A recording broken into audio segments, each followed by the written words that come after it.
I was 4 years old when the war started, and it came very suddenly. The Dutch were totally unprepared. Talking about World War II, of course. Yeah, World War II in Rotterdam, Holland, May 10th, 1940 is when it started.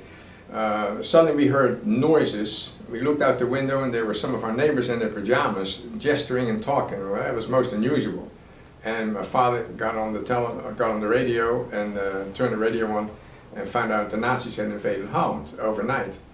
And the Dutch Marines had stopped the Nazi march at the Maas River Bridge, so we didn't see any Nazi soldiers yet until 4 days later, when the Nazis got tired of waiting and they bombed the whole city, inner city. My father was in the city, and he ran out of his buildings when he came home. His suit, dark suit, was completely covered with white dust, and he said, "We've got to flee, we've got to flee."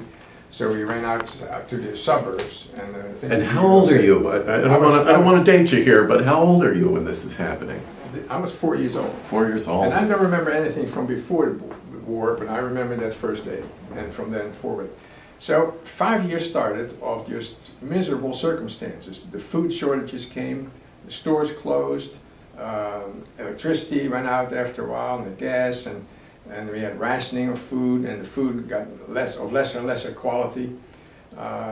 Milk became white water, and it was just bad. My parents weighed about 75 and 80 pounds at the end of the war. And how were you registering their emotional reaction to all this? I mean, you were pretty young, but you must have been able to read how they were feeling about all this. Yes, they were quite concerned, and my mother tried to put a good face on everything. How many children in the family? There are 2 brothers, and so it was hard. And then there was the stress of the danger, because my father worked with the underground, and he helped a lot of Dutch men from going to Germany.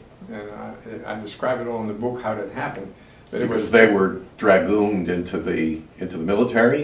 No, they were called to my father's office, where there was a Nazi physician who examined them to see. I mean, why did Germany want Dutch men? For their war factories in Germany. I see. And so the Nazi physician would decide whether they were physically able, well suited to go to Germany to work in their factories. And he signed these applications at the end of the day, and my father would put in a blank one every once in a while. And he filled them out for underground friends, relatives, and whoever he could to keep the husband at home, or the father at home, instead of having to go to Germany.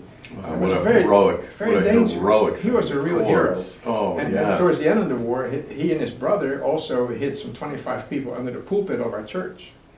And when there was almost no food, and the children were in that group and crying, you know, so to keep them quiet, that was quite a task. So it's hard. And Holland was a wonderful country when we started, and at the end it was a miserable place. Just people died. And forgive me for my ignorance, I'm trying to get the time span right here. That occupation for Holland lasted how long? 5 years. 5 years. Right. So now, when it comes to an end, you are 9 years old. Right. And I remember it so very well, Rob, because there have been many rumors that the Allies were close, but they never panned out. Until May 5th, 1945, I was standing on the sidewalk in front of our apartment building, and there was excitement in the air, and I couldn't quite understand it. And all of a sudden, from my left came these big army tanks and trucks, and they came rolling down the street right in front of me. And in these trucks and tanks were soldiers that were waving and smiling. Were these American soldiers? They were friendly, which was shocking to me. Because I'd seen many soldiers, but they never smiled. They're all serious, threatening people. But these were the Americans and Canadians, and they were smiling and pleasant to us. I underwent a positive culture shock. I couldn't believe what was happening, and my parents were next to me, and we all started crying because we realized our prayers finally had been answered. Yes, exactly. And it was such, freedom is so precious.